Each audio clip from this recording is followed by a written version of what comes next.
Sabali pa nga damag, iti nga gundaway, malipag kina Idol Lawrence Provincial Veterinary Office nagbalaag manen, pakasaknan ti sakit rabies. Iti man apo iti health facts manipod pa lang apo iti pivet. IFM News. IFM News. IFM News. Impalagip ni Dr. Lloyd Valenzuela, Provincial Veterinarian, akasapulan nga ganadlatta dagiti tattao iti sakit rabies. Imbatan ti doktora, a posible pa'y ameyakar ti sakit rabies kadagiti kankanen ahat meat. Namunganay daytoy kalpas nga damanen ti may niinaw a panakatiliw dagiti aglaklako ti karne ti aso iti probinsya. May naig iti daytoy ket kinuna ti doktora, a mabalin nga ipatay ti sakit rabies kang runaan ano agparangin dagiti nakaro simptomas na at itamaan na ket dagiti nerve endings.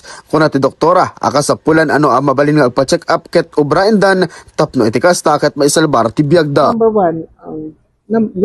one of the most dreaded disease nga mai-transmit iti tao manipod iti animals is rabies.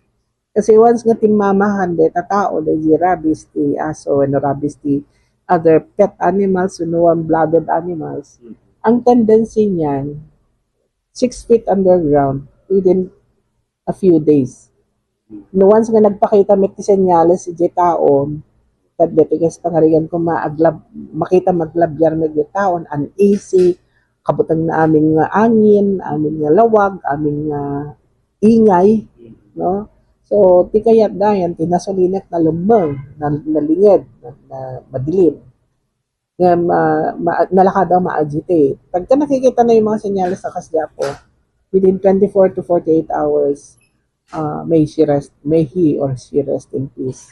Inmayon ti doktora ano kasta makagati aso ken pusa ket agturong insigida iti balay pagagasan. Para iti IFM News, Idol Lawrence Martinez, Tatak, RMN.